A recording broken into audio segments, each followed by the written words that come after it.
You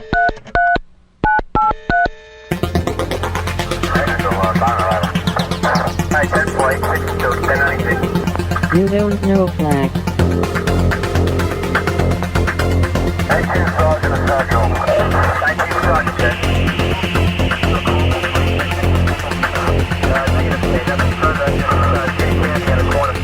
You don't know Flack. Welcome to You Don't Know Flack, a podcast full of stories about retro gaming, retro computing, video games, arcade games, and technology from a guy who was there and still is. My name is Rob O'Hara, but for the next 30 minutes, you can call me Flack. Episode 144. Halloween. Hello, and welcome to episode 144 of You Don't Know Flack. I am your always jovial host, Rob Flack O'Hara, and on today's show, we are going to be trading Halloween stories. Well, we won't really be trading them because I won't be listening to your stories. You will be listening to my stories. As you may have noticed, if you check your calendar or maybe on your computer or on your wall, you may notice that it is November and we are past Halloween. But I had some Halloween stories jotted down and I wanted to go ahead and get them out. I know I'm a few days behind on Halloween, and by the time I edit this and post it, I'll probably be a few more days behind Halloween. But that's what we're going to talk about on this episode. We're going to get the Halloween stuff out of the way and then move on to the next episode. The next episode is going to be very exciting. We'll talk about that in just a minute. I've put all my Halloween stories here on floppy disks on my Commodore 64. Now, as you know, floppy disks on a Commodore 64 don't hold very much data, so each story is on a single disk. So I'm going to have to load all these disks back out so we can play the podcast. But while I'm swapping disks and doing that, we have a little bit of time to catch up on things during loading time. Loading time. Loading time. Loading time. So first of all, I hope everybody had a very safe and fun and enjoyable Halloween. Halloween is always, it's in a way, it's kind of associated with a dark holiday, scary witches and ghosts and goblins and all those types of things. But those are all fun. We do the fun aspect of them. We like dressing up as things. We like being scared and stuff, but we don't really want to hurt anybody or anything. So I hope everybody had a good, fun, safe Halloween. I just recently, over the weekend, got caught up with all my favorite podcasts, and everybody did, not everybody, but several people did Halloween-themed podcasts. And some of the ones I just listened to, the latest episode of No Quarter podcast, and the guys on No Quarter played Ghosts and Goblins, which is a very Halloween appropriate type game. I'll be talking a little bit more. I don't know if I have too much about Halloween type games, but there are always those haunted house, haunted type games that can get you in the mood for the holidays. I also listened to the Retroist, and the Retroist did another one of his famous Halloween specials with people sharing stories and putting those all together. Those are always great fun. So if you didn't catch the Retroist Halloween special, you should be sure and catch that while still a little bit timely. I'm on Throwback Reviews, my other podcast. My co-host Sean and I, Dora wasn't able to make this one, but Sean and I were joined by Sean's wife, Nicole. Nicole runs Mealy Monsterland, which is the website where she sells her little critters and creatures and like I said, I always feel bad when I plug it because I'm afraid people will think I'm plugging it because it's Sean's wife and not because I really enjoy the little things that she makes and sells, but I really do enjoy them. I have two of them sitting here on my desk, and as soon as maybe after the holidays, I'm going to put some of those on my Christmas list. Hopefully I can get some for Christmas, and then when I don't, then hopefully I'll get a bunch of money for Christmas and I'll buy them myself. But anyway, on Throwback Reviews, Sean and Nicole and I discussed the movie Halloween, the original 1978 John Carpenter version of Halloween, and we had a great time doing that. So if you enjoyed that movie or those movies, be sure and check out that episode of Throwback Reviews. And Ferg had probably my favorite Halloween podcast, and maybe one of my favorite podcasts of all time, Ferg came up with the incredibly original idea of putting a quote-unquote costume on his podcast and making his podcast sound like my podcast. And so if you go back and find the Halloween version or the Halloween episode of Ferg's podcast, of the 2600 Game by Game podcast, if you play his podcast, it sounds like my podcast.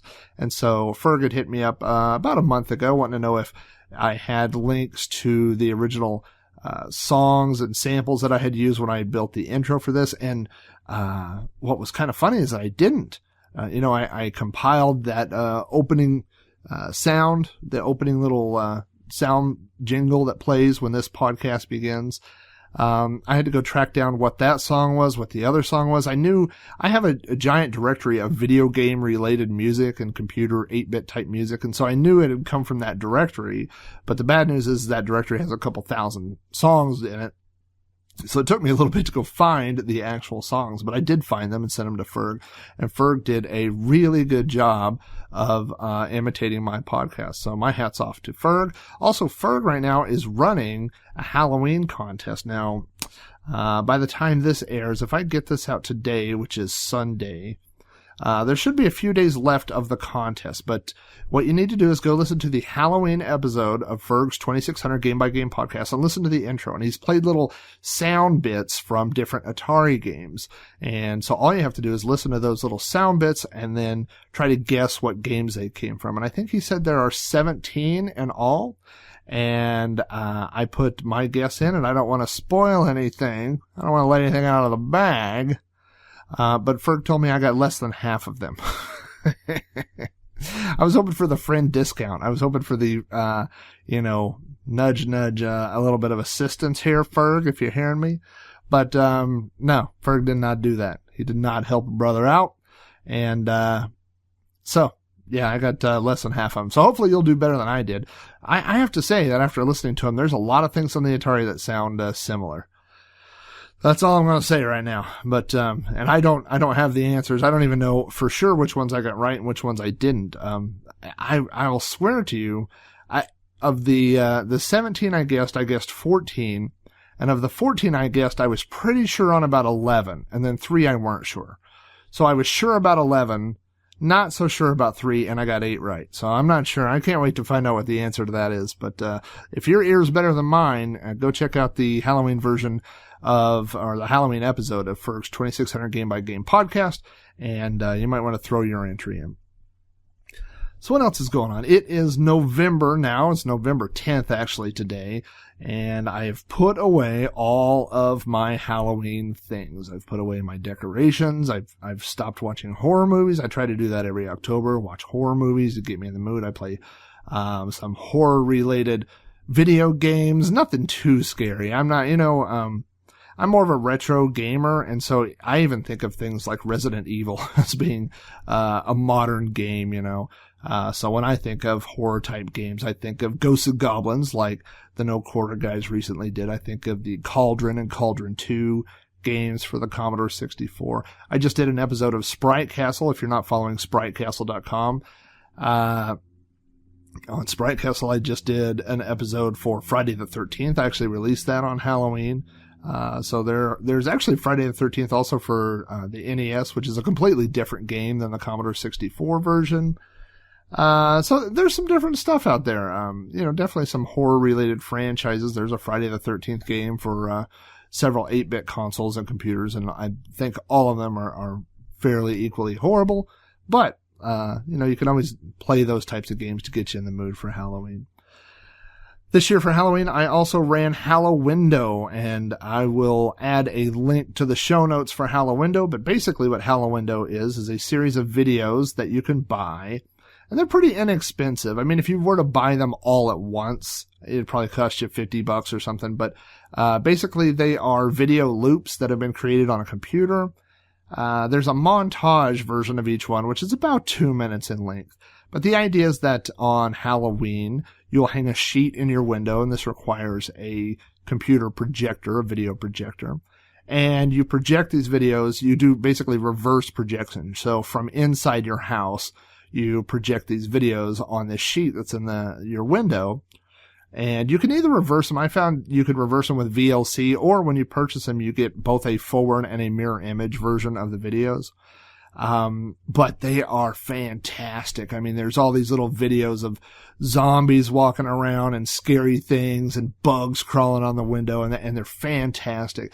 And, there are some longer versions of those, but really I find, they're like, the montage is made up of a bunch of different little clips, and you can get the long version of those clips. And I bought the whole package, but, the long versions are like 5 minutes long. And for the most part, I don't find trick-or-treaters hang out at any one house for 5 minutes. So the montage is perfect. People come in and then they go get their friends. They're like, oh my God, you got to see what's going on in this house. And then they come back, and of course it's a different video that's playing, So I put it on repeat. I ran it the day before Halloween without any audio, because it does have audio. And then Halloween night, I put some speakers and a tuner. I ran the speakers out to the window.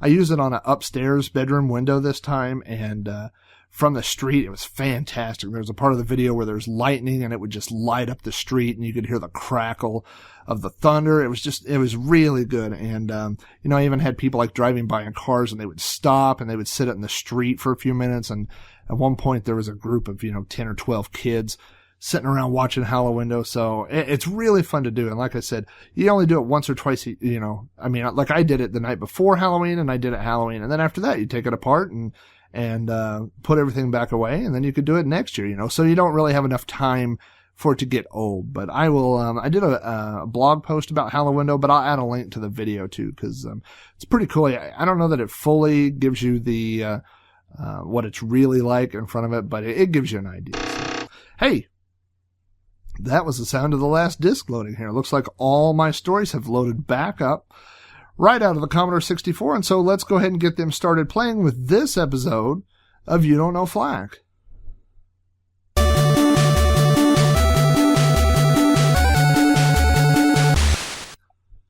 Before we get started, I just have to say that I am so lucky that I grew up in a family that videotaped and photographed pretty much everything. We got a VCR in 1978, the spring of 1978, and it came with a black and white camera that connected to it. So I have lots and lots, starting with, I was 5 years old. I turned 5 in 1978. So I was actually 4 when we got it.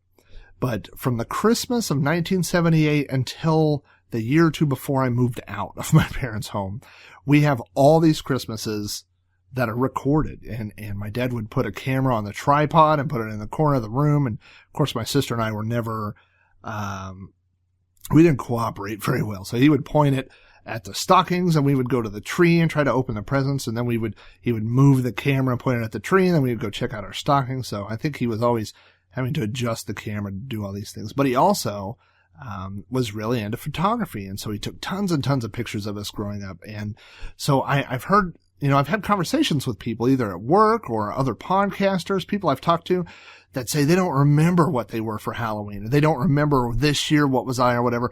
I went back and looked through my personal digital, and by the way, I've digitized, I've scanned in almost all the family photos and all the home videos that we have.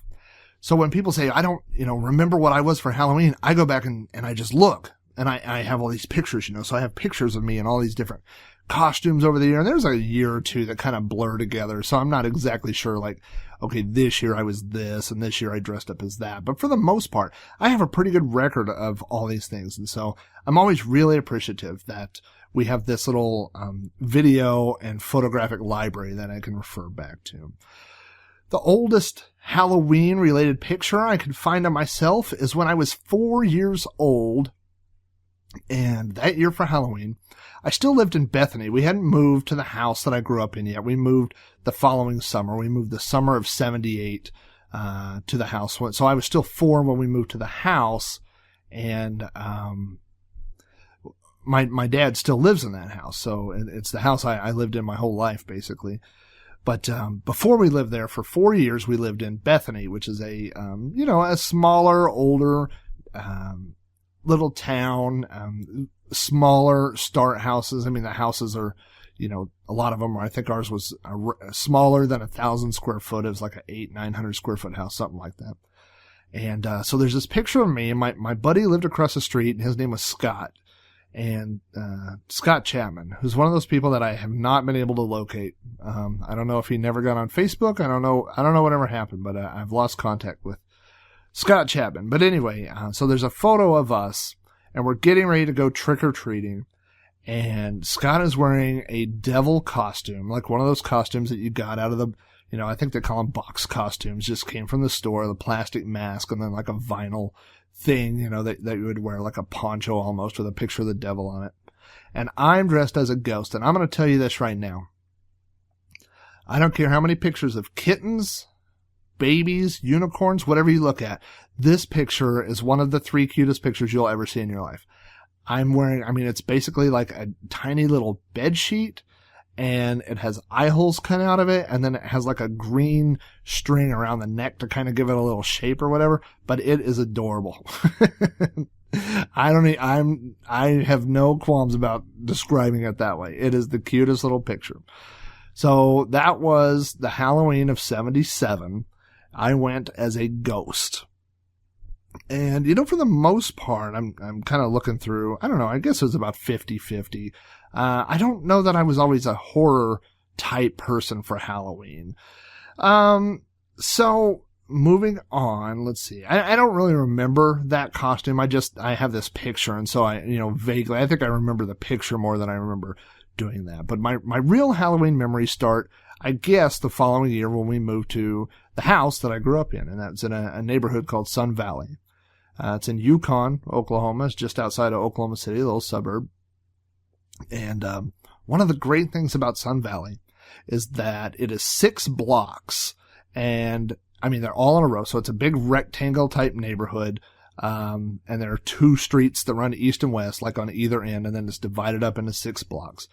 And then there are entrances basically on the south side of the neighborhood. But there are no entrances or exits on the north side or the east side or the west side. So there's no through traffic at all. Anybody that's driving around in Sun Valley belongs in Sun Valley. So it was a pretty safe place as kids for us to run around, ride bikes, ride our go-karts, ride our motorcycles, and go trick-or-treating. We didn't worry about people screaming through the neighborhood or cutting through to avoid a stoplight or anything like that. It was just a pretty safe place. It was a safe place. It was a good place to grow up. So now back then, and this is, I don't know how recent this has happened because, there's a big chunk of my life. I graduated high school in 91, and then I didn't have kids going to school until 2005, 2006. So there's a big 15-year chunk where I don't know when things changed. But when I was a kid, around Halloween, you dressed up in your Halloween costume and you went to school. And apparently they don't do that anymore. I asked my kid, hey, when do you get to wear your costume to school? Basically, never. You don't wear your costume to school anymore. Now, they did have a Halloween after-school dance kind of thing, and he was allowed to wear a costume to that. And this is public schools. But there was no day where you got to wear your costume and wear it to school. Now, I remember, as a kid, in fact, there's one of my good friends, her name is Sarah. We had I don't remember if it must have been around Halloween, but, dressed up as, basically Tom Sawyer. And so she's wearing overalls and has like a little fake, 5 o'clock shadow and the little stick with the runaway bag on the back like a little hobo. And she wore that on the day that we ended up taking pictures for our school yearbook. So in every school yearbook, she was in a lot of the same groups I was in. Like after school clubs and things like that. And in all the pictures, it's all of us wearing our, nice clothes and all this. And then there's Sarah and she's dressed like a hobo, which is, but that's, that's what happened. You wore your costume to school. The earliest pictures I have of me in Sun Valley, there was about 3 years in a row. Now we're talking about 1978. And if you listen to the Star Wars collecting episode, you probably know this anyway, that Star Wars came out on May 25th, 1977. So guess what? In 1978, I was Chewbacca. Now, I will tell you that my mother is a very good, do you call it a seamstress? I don't know. A seamstress sounds like a job to me, but she's very good at sewing things and making things or whatever. And so she would allow us to buy a mask, but then typically she would make the costumes. And so for 3 years in a row, I'm going to guess this is 78, 79, and 80. I was Chewbacca, I was a stormtrooper, and I was Darth Vader. And in each one of those costumes, my mom, like, I have a Chewbacca, a picture, and she made me like this brown felt jumpsuit. And then we took these brown, like, gardener's gloves, you know, the cheap gardener's gloves that you could get that are brown, and she sewed some felt to the back sides of them. And then I bought a Chewbacca mask, like the little plastic mask with the elastic little string on the back, you know. So I got the mask, and she made the costume, and I was Chewbacca. And then next year, I was a stormtrooper, and she made me a white jumpsuit thing, and then I got to buy the little mask. And I had, I remember I had this really, really cool, I don't know what the name of it is now. It was like a laser rifle, and it was blue and red plastic. And whenever you pulled the trigger, it clicked, and there was a little light bulb in the end, and that would light up at the end. And they, my parents, I don't remember if it was my mom or my dad, but one of them spray painted it black, and it looked just like a stormtrooper rifle. It was really cool. And so we went to this neighborhood Halloween party, and I was dressed as a stormtrooper. And you know, when you're a kid, you think you look just like the person. You know what I mean? Like, I felt like I looked like a stormtrooper, even though in reality, you know, I'm like 4 foot tall or whatever. But I had my rifle, you know, and I thought I was so cool. And I remember looking down and seeing black on my hands. And the spray paint had started to come off, and the sweatier and hotter I got in this white jumpsuit, the more paint was coming off, you know. So I think probably after that Halloween, I think that rifle went in the trash. I think the black paint was just coming off it, you know. So, but yeah, it was Star Wars characters. That was big for me as a kid. And like I said, we went to this neighborhood Halloween party, and there was this family that lived at the other end of our block. Their name was the Butlers, and the Butlers would always put on a little Halloween thing. And so we would walk down the street, and, you know, in Oklahoma, people don't have basements. Now, I know I've talked to Sean from Throwback Reviews, who lives up in New Jersey, and I know my family in Chicago, and people, lots of places have basements.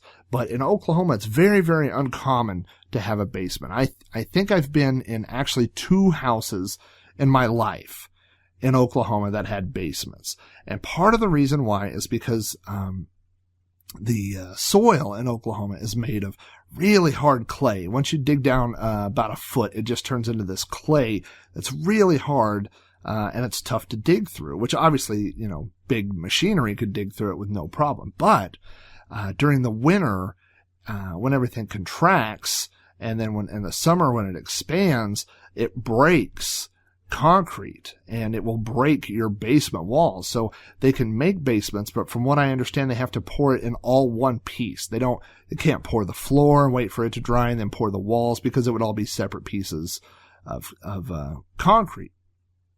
So, instead they have to pour it all as like in one, almost like a big mold or whatever. It's really expensive and hard to do. So most people here don't have basements. So instead, what a lot of people have are tornado shelters, because we here in the Midwest have tornadoes that like to come through and tear up churches and mobile homes, and occasionally regular neighborhoods. And so the Butlers had a tornado shelter, which in fact, I remember a few times when there were storms coming through that we would, you know, rush down to their tornado shelter. We'd run down the block, you know, and everybody would pile into this little hole in the ground or whatever. And it's funny, you know, like when you go back to your high school and you're like, wow, this is a lot smaller. I remember it being much larger.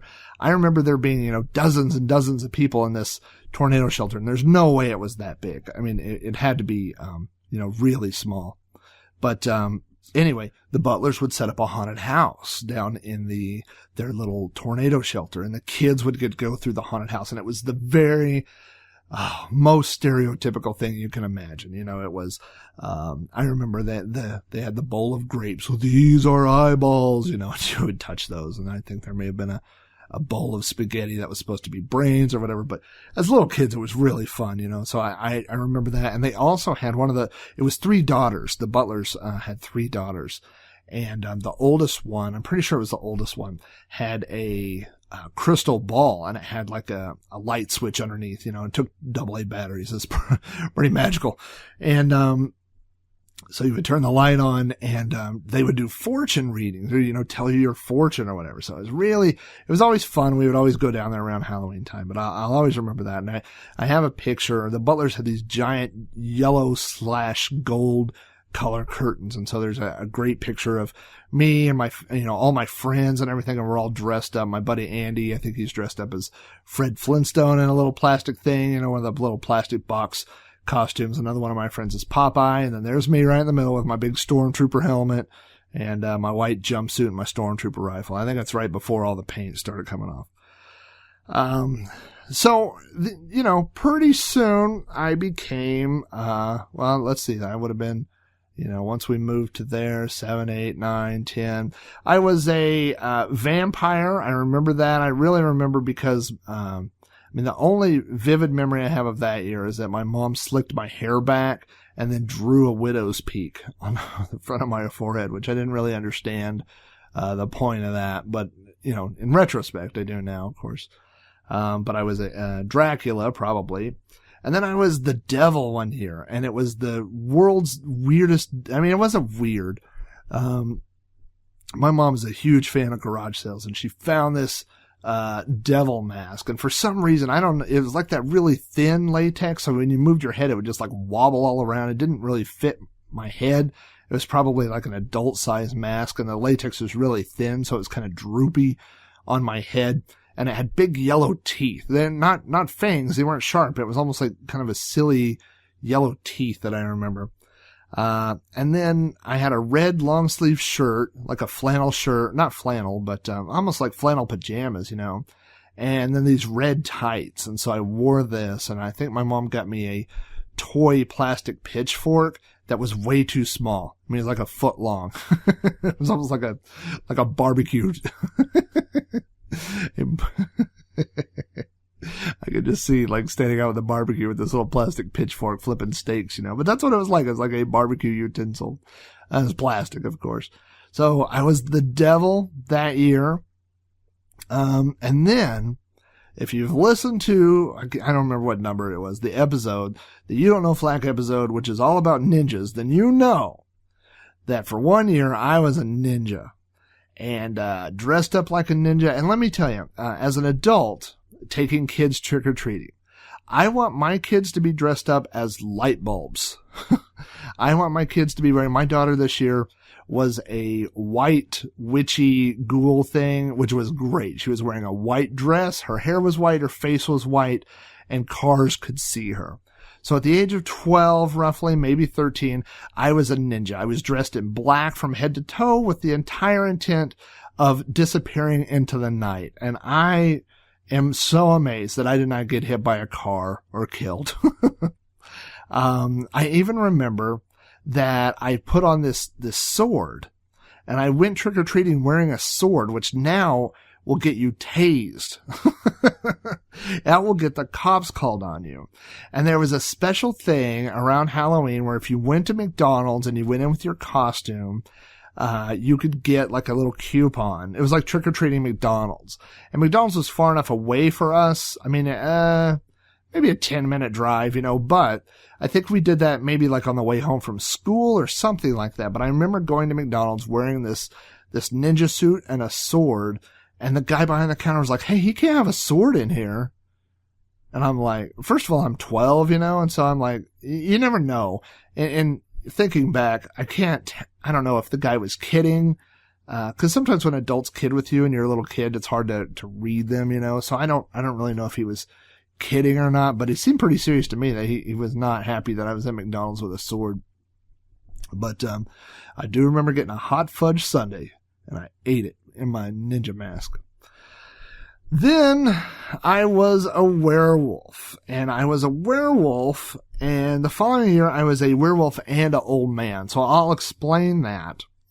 My dad got a werewolf mask, And I think if I remember right, for some reason I remember that he got it at Toys R Us. And it was just a latex mask. The front, like the mouth came out, was plasticky kind of latex, and then around the eyes, and then the rest was this big giant hair. It was gray and black. It was really cool looking mask.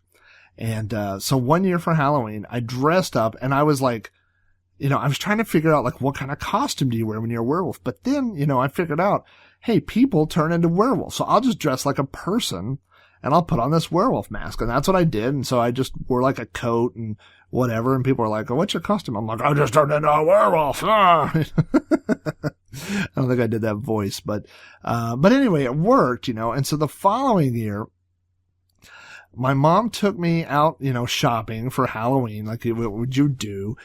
We would go to the expensive Halloween store first, like go to Heckler's or something, and look at all the masks there, which were like, $50, whatever, which I never would get. But then we would go to Walmart or some other place, and you look at the $5 masks, and then you think, okay, well, I saw this other mask, I could kind of make it look like that, or I would, do something else or whatever. I found this mask that was basically like an old man, and it might have even been an old woman. I mean, it was just a generic old face, and it had this gray hair that went around the back, but it didn't even look like hair. It just looked like a piece of carpet that was sewed on, but it went around your whole head. And so I came up with this costume where I would wear a flannel shirt. I had all these flannel shirts as a kid, and a pair of overalls and these big boots, and I would be like an old farmer kind of guy, right? So I went out with all my friends, and we trick-or-treated all of Sun Valley. I mean, when we trick-or-treated, it wasn't any of this come back at dark, or come back when it's cold, or come back whatever. We came back when we had visited every house in Sun Valley, 6 blocks up and down every street, a couple hundred houses, I'm sure. And so when I got back to the house and I emptied out all my candy, I knew immediately what I was going to do. And I got one of my friends, and I took off the old man mask and I put on the werewolf mask. And I went out again, and I did the whole neighborhood, or as much as I could of it, a second time. And that was by far the year when I got the most candy. And, I've heard of people doing that. Hey, let's change costumes and go again. But I did it. And that costume worked for both masks. So that was really, really fun.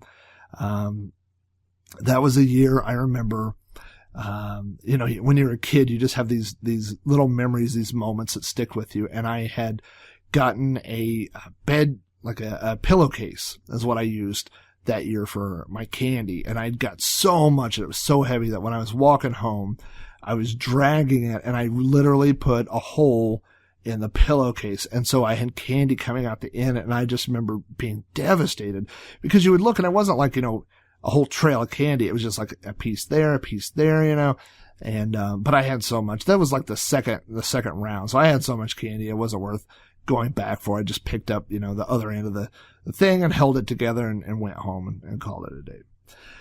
Now, around that same time, I remember that my buddy Jeff, my lifelong friend Jeff, had a Halloween party. This was in 7th grade. And I remember very, very specifically, this is the first Halloween party that I ever went to that my parents weren't at. So I had met Jeff at the beginning of 7th grade. That would have been in August. And we sat next to each other in class, in a couple of classes. I've probably told this story before, but Jeff and I met in music class in 7th grade. The first day of school, this teacher, her name was Mrs. Hart, I believe, passed out the lyrics to this song, said we were going to sing this song. And the name of the song was You Can Be a Rainbow. And she passes out these lyric sheets, and I'm looking at it, and I'm like, oh my God, this is my life now. This is it. I'm going to sing You Can Be a Rainbow in front of a bunch of other people, And I was wearing a Blue Oyster Cult t-shirt. And this is the first day of school, the day that your parents made you dress up and wear nice clothes. And I think I had maybe a polo or a button-down shirt, something that I'd worn, but I'd worn this Blue Oyster Cult t-shirt underneath it. And by the way, I had no idea who Blue Oyster Cult was at the time, but I had seen other kids wearing cool concert shirts and heavy metal t-shirts, so I wanted one, and so I got this from a garage sale. I didn't know who Blue Oyster Cult was, and I didn't care. I did not yet fear the Reaper, and I didn't know anything about cowbell. I just had this cool shirt. So I'm wearing this shirt. I've taken off the dress shirt and I'm standing in music class with a Blue Oyster Cult t-shirt. And here comes Jeff, 7th grade. We're 12 years old. And he's wearing a Metallica shirt. And I don't even think I knew who Metallica was at that point in time. I mean, this is pretty early on. This is the first couple of albums, you know. And he comes over to me with this piece of paper. He leans over to me and says, "Are you going to sing this shit?" That's the first words Jeff Martin ever said to me. And I said, "Nope." And he said, "Me either." And he said, "My name's Jeff." And so that's how we met, and we have been friends ever since 7th grade. So anyway, Jeff had a Halloween party that year. So we had known each other for a couple of months at that point. And I went over, and first of all, Jeff lived in a neighborhood. I don't know that it was better or worse or anything than Sun Valley. Like, the houses weren't more expensive or less expensive. It was definitely in town, so it was pretty close to the school. But there were several girls that lived around Jeff, and so there were girls at this party. There were 2 or 3 girls that I remember. One came as an angel, one came as a devil, and they hung around together. I think one came as a punk rocker.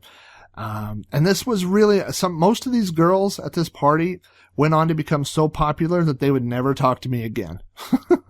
But in 7th grade, none of that mattered. 7th grade was still, everybody was friends with everybody. You were still drawing the lines in the sand, you know, unless you were like the booger eating kid, then, you know, you didn't have any friends. But, I did not eat boogers. And so I was kind of friends with everybody. So I definitely remember that. You know, it was like all these people that later on you would look back and you would say, okay, well, here's, you know, the guy that was popular. Here's the guys that weren't popular. This guy joined a gang, whatever, you know. But at that time, all these people were all friends with one another. So I remember going to this party. Also, Jeff's dad had a fully stocked bar in the back room. And so, Jeff was making little drinks for people every time his mom wasn't looking. So I remember that.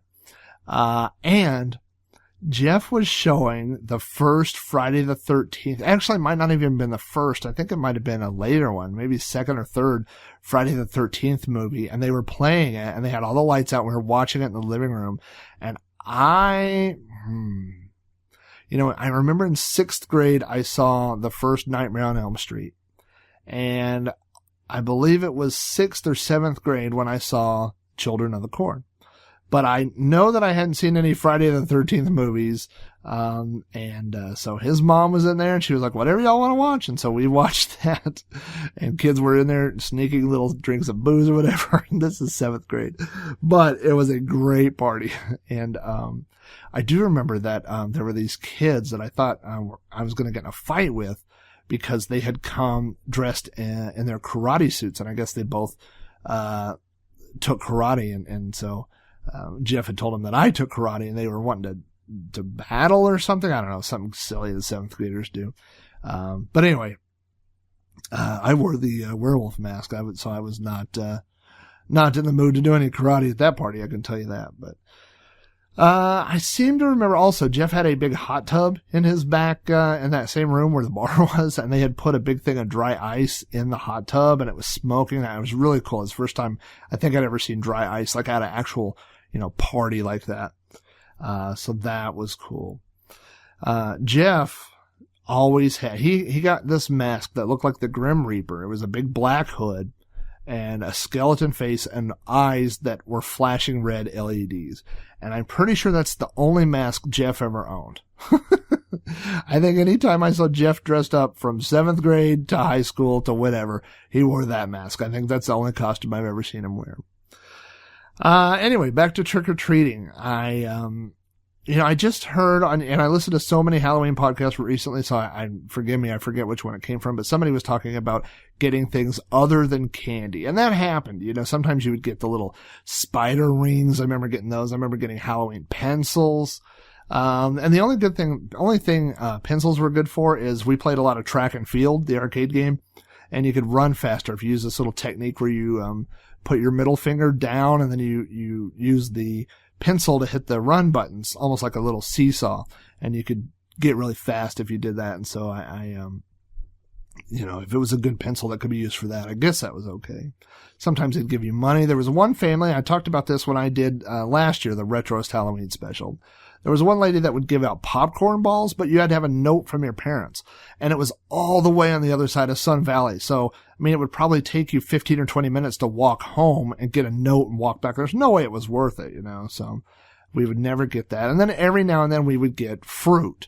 I remember getting oranges and apples, and my parents would immediately throw that stuff away.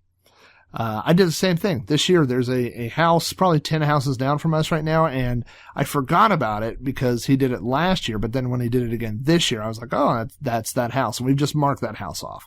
But both years, last year and this year, that we've gone with the kids, that he's got, or he's given the kids a brand new apple.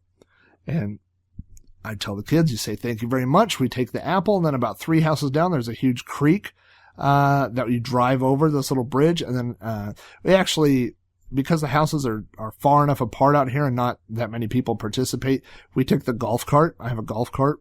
And, so I drive it around, and the kids will stand on the back or sit on the back, and, we go from house to house on the golf cart. And, after that, we drove about 3 houses down, and I took the apples and chunked them into the creek. Didn't even bother bringing them home. And that's just, unfortunately, that's the way it is. You can't eat things that may have been opened or whatever. So, anyway, the werewolf mask and costume is one of the last ones I remember. The last year that I ever trick-or-treated, I was 15 years old. And, so I would have turned 15 in August. And then, Halloween would be a few years later. And I had another friend whose name was Lewis. And Lewis, I met Lewis, in 7th or 8th grade, and we both played Dungeons and Dragons, and he had a Tandy IBM compatible computer. And I, of course, by that time, 7th grade, we still had, I think, our PC Junior, and eventually we had our XT. So Lewis and I would swap games occasionally and do things like that. So, but Lewis, when he turned 14, got a motorcycle, and I got a motorcycle. And in Oklahoma, you could get a motorcycle driver's license you have to follow certain rules, but you could get a license when you were 14. And so Lewis was my motorcycle friend. So he was also one of my skateboard friends. So Lewis and I would drive around on our motorcycles. I would go over to his place, and we would get our skateboards and ride to somebody's ramp or to a little hidden place or whatever. I have a skateboarding episode in me so hard, and I just need to get around to doing it. But yeah, so the two of us would ride around.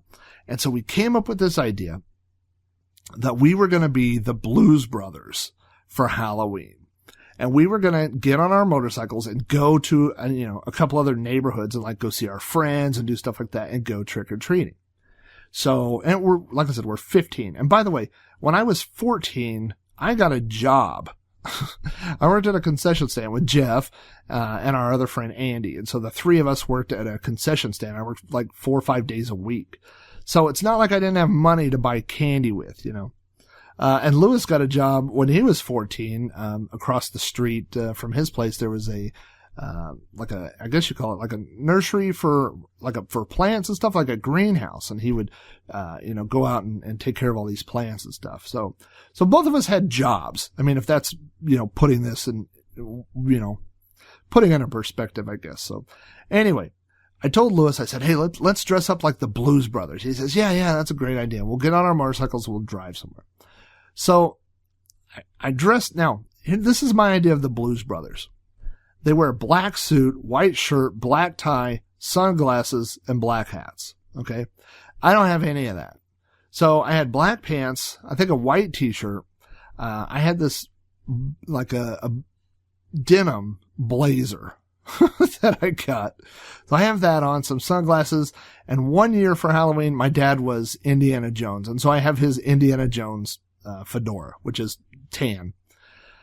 I go over to Lewis's, and Lewis is dressed like the Blues Brothers zombie. I mean, he's wearing a black coat, maybe a trench coat, a white shirt, some black pants, and his face is painted like a skeleton.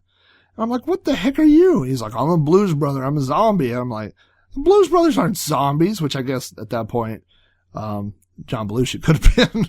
But I was like, well, you don't look like a Blues Brother. He's like, well, you don't look like a Blues Brother. And I was like, God, we really should have coordinated better.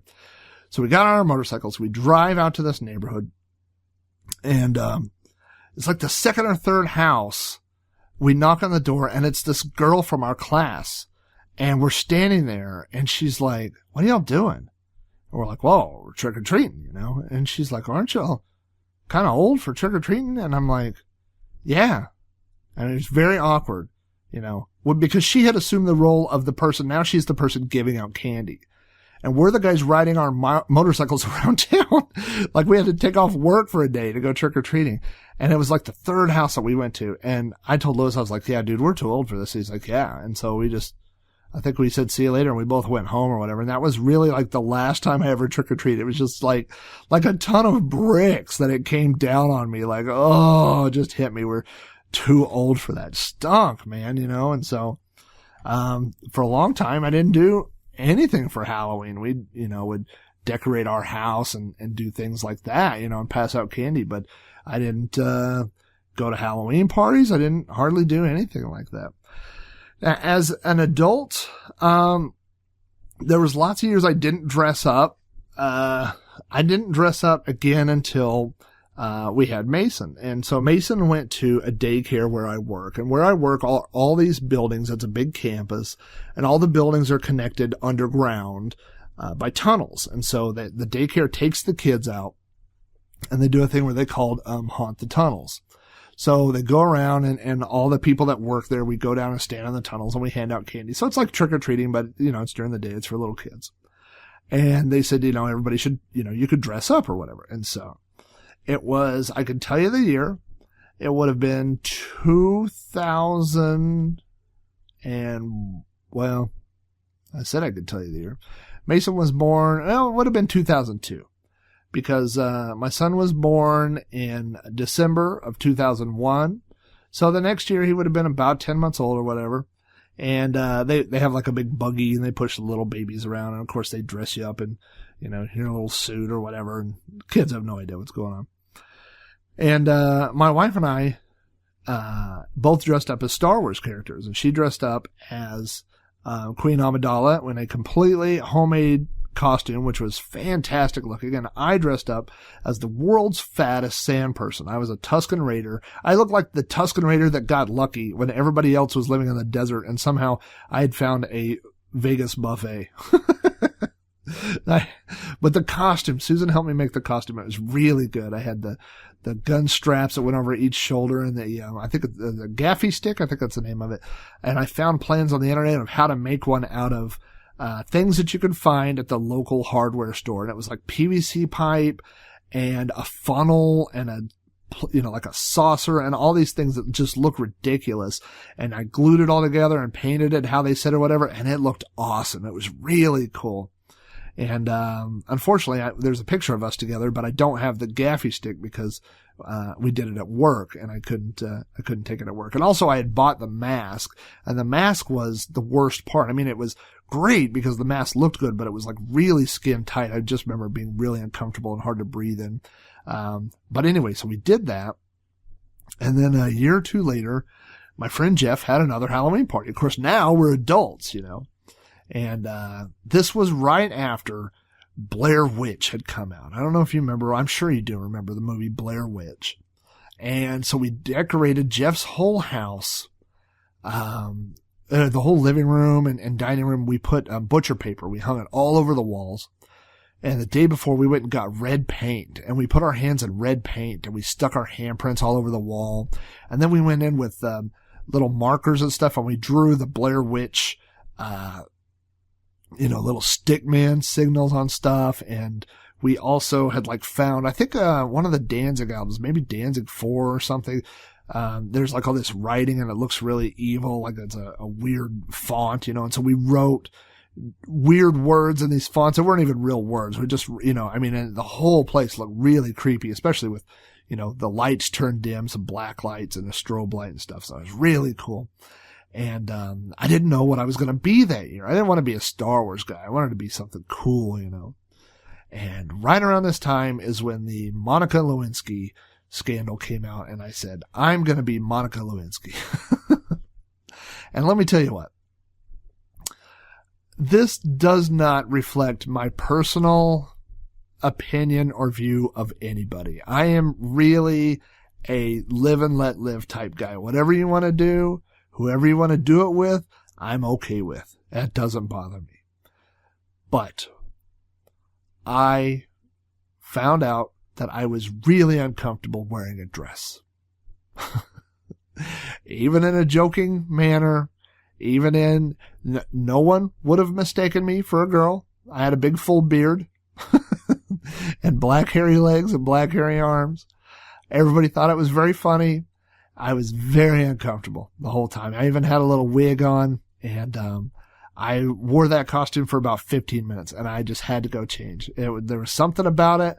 I think that was the only time that I remember wearing a dress, and I'm sure I will not wear one again.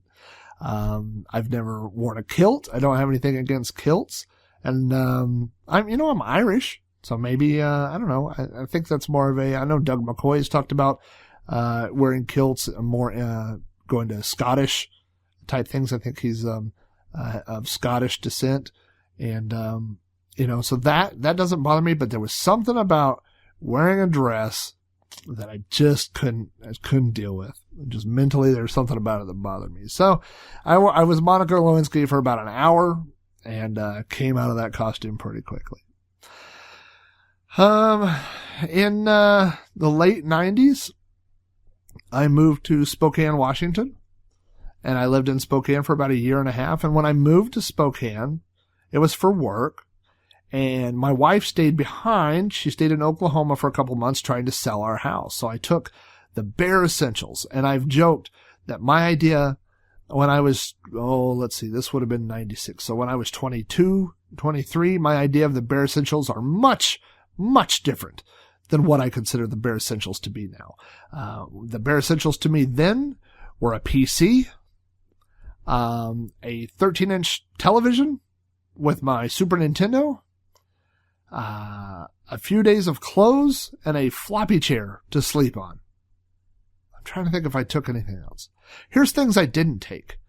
Silverware, pots and pans, deodorant, a blanket, a pillow, what else? Anything. I literally took, but I did take, I think at that time I had 400 or 500 music CDs, and I took all of those. So, when I went up to Spokane, I found this apartment, and, I didn't even have any furniture. It wasn't furnished. So I set up my computer in the middle of the living room floor, and I set my TV up by where the cable was coming in, and I had my Nintendo. And I would sit in the floor or lay on the floor and play Nintendo games. I'd come home from work and play Super Nintendo or watch TV and get on my computer. That's what I did for like a month. I don't know how long it took for Susan to get up there, like a month and a half, something like that. But I found out that there were things that I needed. I needed a lamp. I needed, some different things. And so I'd gone shopping, and right around that time, all the Halloween stuff had just come on sale. And so I bought this lamp, and this lamp was like 4 or 5 plastic skulls stacked on each other with a light bulb in the middle. I bought 2 of them. I put one, by where I slept on this little floppy chair. You know what I'm talking about when I say floppy chair? It's like 4, almost like couch mattresses, but they're sewn together. And so it folds up in a way that it's a chair, but then when you unfold it, it's just a long skinny thing that you sleep on. And I didn't have a pillow. I mentioned that. And so, I had taken a shirt and I tied the sleeves closed in knots, and I stuffed the shirt full of dirty clothes, and that's what I used for a pillow. So I put this skull lamp there, and I had another skull lamp, in the kitchen. And I didn't have any dining room furniture or table or whatever, so I would stand at the bar and eat my dinner. And I put a lamp there. When my wife did finally show up, I think she said something to the effect of, "What the hell are you? What the hell have you done with this place?" Because it looked like a haunted house. Like all I had was all this stuff that had come from Halloween. I had bought paper plates and napkins that were they were like white with I think they were white, like black and white with spiders on them for Halloween or whatever. And the napkins might have had jack-o'-lanterns on them. But yeah, there's a reason she doesn't let me decorate around the house. But, yeah, for a while I lived in a apartment that was completely decorated in Halloween decorations, which was good times. And, that's the only time that year and a half that I ever lived in an apartment complex. And I did enjoy that around Halloween because, the kids, when they would come trick or treat, you'd get so many kids, the whole apartment complex. You just turn your light on and the kids would come through, and then we moved back and we lived in a couple different places or whatever. Halloween really didn't get big for me again until we had kids. I mentioned my son, Mason, was born in 2001. On Halloween 2002, we got this little costume for him. It was a little zip up, like, I believe it was supposed to be a giraffe. And, we drove to all my friends' houses, and not my friends' houses, the parents of my friends' houses, like my buddy Scott. I don't think we went to Scott's house, but I know we went to Scott's parents' house.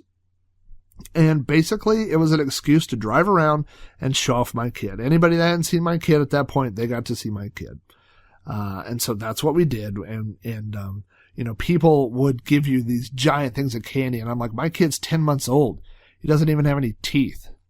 No, he would have been 8 months old. Like, he doesn't eat solid food. He doesn't eat, giant Snickers bars. But whatever. We would take the candy and then we would just eat it.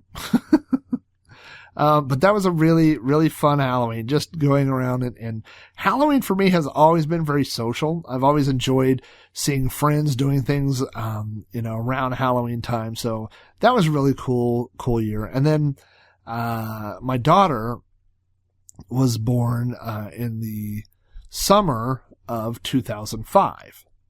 And so by the time the next year rolled around, that's when trick-or-treating really picked up for both of them. In the early years, I know Mason was a giraffe, and the same thing as like my parents did for me. I have pictures of every Halloween of my kids, so I can tell you what they were each year. They were a giraffe, he was Tigger, there was a superhero range where he was Hulk and he was Spider-Man. But by the time my daughter was born, it became a duo. And the first Halloween my daughter went out, she was dressed as Princess Leia in one of these little adorable kid outfits. It's like a little white Princess Leia dress and then a little headpiece thing that had the curly hair buns on the side. And Mason was a Jedi. And the picture of them together as the two of that is one of the greatest Halloween pictures that I have in my collection. I really, really enjoy that. Mason has been a Jedi a couple of times. He's been Darth Vader. My son is not into scary stuff as much as my daughter is. My son one year wanted to be like an Easter bunny for Halloween. And then I think he put some blood or at some point on the costume. But for the most part, he wants to be that. He wants to be a clown. He wants to be those type of things. My daughter every year wants to be a zombie, a ghoul, a witch. That's what she wants to be. Now, there was one year where I think this was her friend had gone trick-or-treating with us, and her friend was going to be Shirley Temple. And so I think Morgan was a mermaid or a princess or something Disney related. But I always kind of felt like that year she was influenced by the friend, and not in a bad way, not that I care, but I always felt like that was the friend, that had kind of talked her into being a princess. This year, like I said, she was, like an undead kind of witch thing, and Mason wore this costume that I still don't fully understand. It was like a skin-tight spandex suit that kind of looked like a tuxedo, and it had a mask that went up, zipped up over his face, so you could not see any details of him from head to toe. And then whenever we left to go trick-or-treating, he said, "Oh, I don't like this mask. I can't see out of it. It doesn't work." And I'm like, well, 7:00 on Halloween night's kind of a bad time to decide that, brother. So I actually had an old, one time I think I was at a flea market.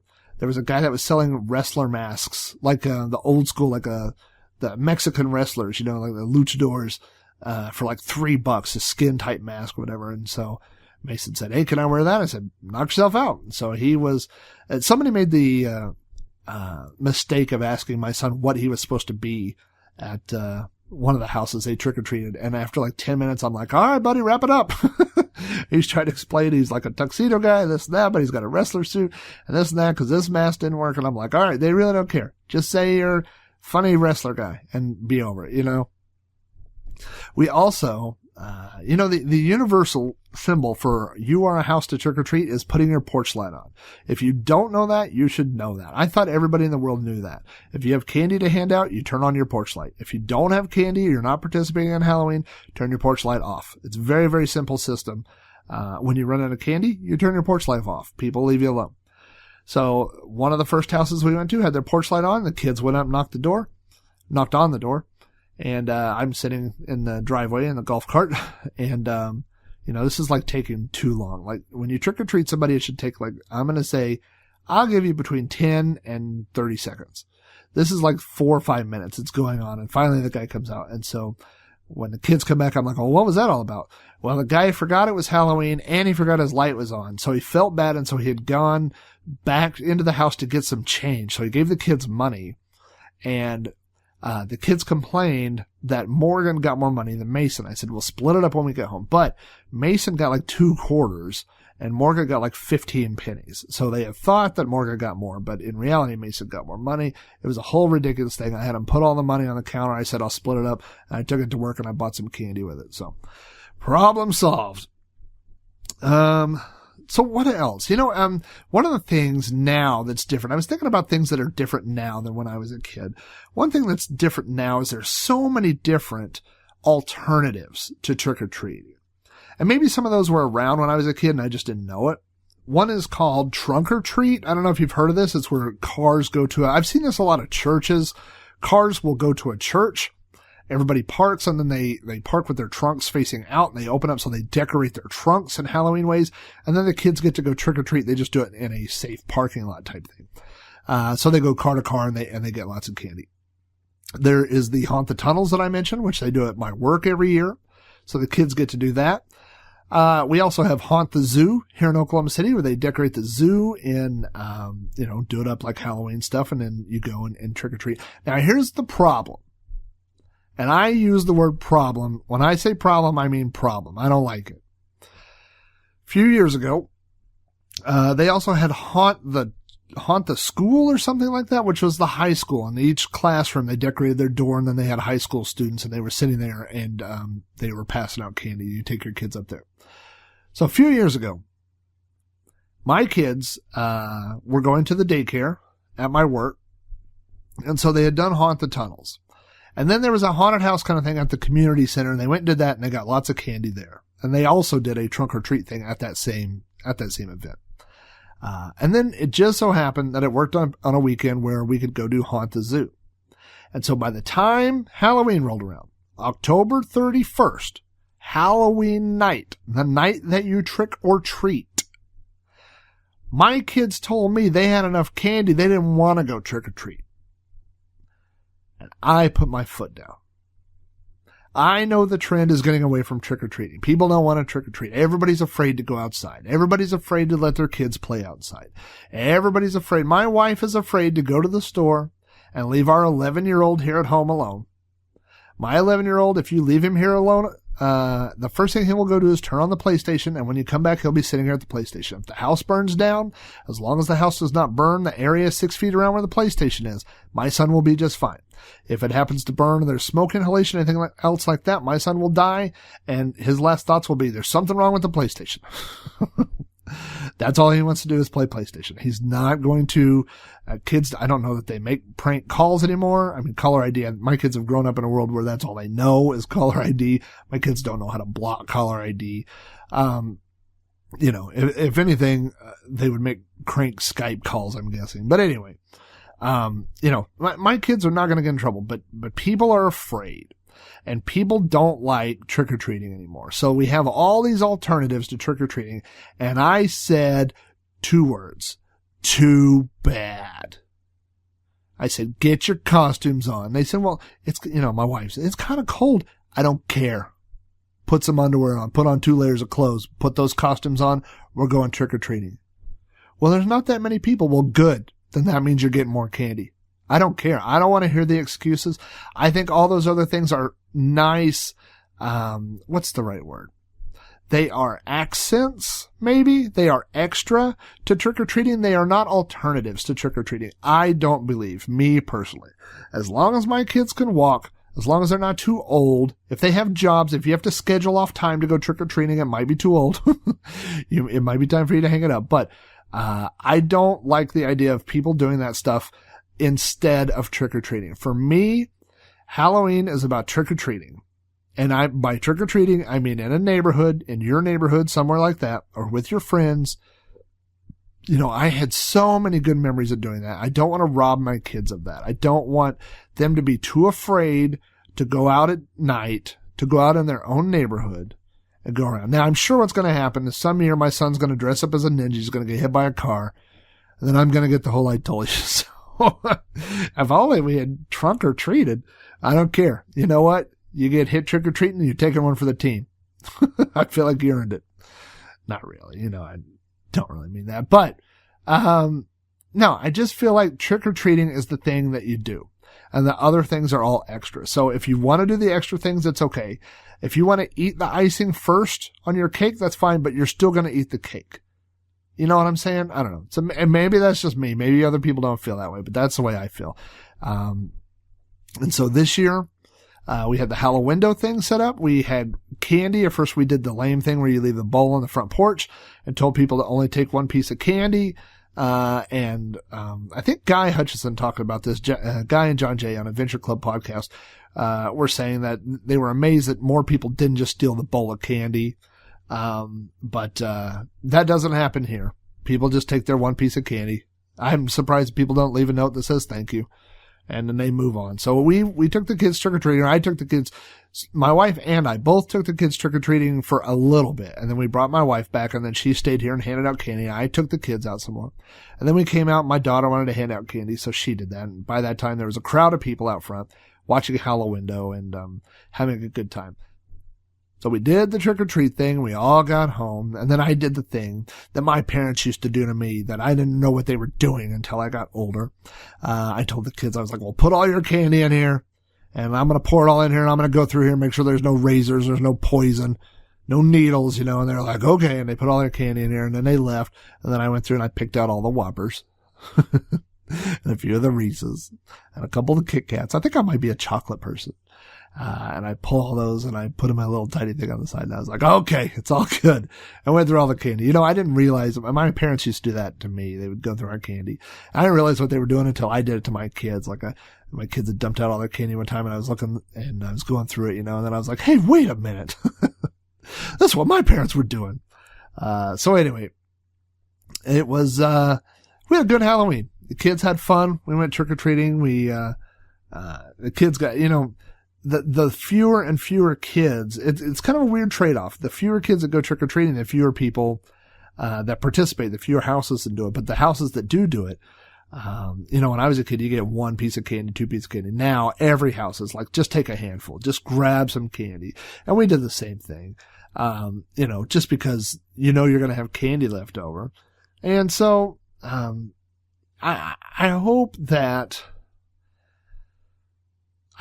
my kids have those same kinds of memories, that they have the same kind of things. I don't hope that they find friends that will make them drinks at a Halloween party, but I do hope that they end up going off and trick-or-treating on their own. I hope that they go out and they have a good time. I hope they find the friends and they make the memories and they remember their costumes and that they have as good of a time trick-or-treating and they have the same great types of memories that I had when growing up. Because I really think, you know, there's so many, like I said, negative connotations about Halloween or whatever. People always think, oh, you know, I remember when I was growing up there, and for some reason I associate this with Geraldo and maybe that like they had their satanic, specials and this and all that, you know, but for kids, man, my kids don't know anything about that. My kids, there's nothing but innocent fun for Halloween for them, you know, putting on masks and going out and getting candy. And so I hope that, like I said, they have as good of a time doing it as I did growing up. And I hope that the tradition of trick-or-treating itself lasts long enough. I don't think my son's got too many years left. Not to live. That's That sounded ominous. For trick-or-treating, of course. He's 11. He'll turn 12, this, December. So I'm already seeing, one issue that my kids have is that they're both the tallest kids in their class. My wife's dad was 6'6", and both my kids are tall for their age. And, that's why Mason plays basketball. My daughter wants to play basketball this year too. So they look older than they are. So I don't know that they have, at least Mason, I don't know that he has that many years left of trick-or-treating in him. So I hope they have fun. And I hope, like I said, that they make those great memories that I had. So that's pretty much all I have about Halloween. My next episode of You Don't Know Flack is going to be a great one. The next episode is all going to be about how to make your own podcast. And that question, I've heard that asked. I've seen it asked. I've had several people ask me online about it, and I've been talking about doing one. And so I hit up all my friends, everybody that's a podcaster. I hit everybody up on Twitter and Facebook, and I got submissions. I asked people, hey, what's your advice for people starting a podcast? So if you have always wanted to start a podcast, but you didn't know where, or you're too afraid, you don't think you have the right equipment, this is going to be the episode for you. So I definitely want you, I am talking, you know what, I don't want to call specific people out. Vintage Volts. I've had 2 or 3 people say, I'm thinking about starting a podcast. This podcast is for you guys. It's for everybody. It's for everybody that's ever thought about doing a show and hasn't got around to it, or doesn't, just hasn't quite jumped off the ledge yet. I want you to jump off the ledge, and when you hear all the suggestions that other people have, they want you to join us. They want you to join us in the world of podcasting, and for you to create your own shows. So anyway, it's going to be a fun episode. That'll be the next episode of You Don't Flack, and it should be probably later out this week as well. So thanks for tuning in once again. Thanks for listening to all my old little Halloween stories. And thanks for coming back. Every time you come back, it makes me a little happier. So I will talk to you on the next episode of You Don't Know Flack.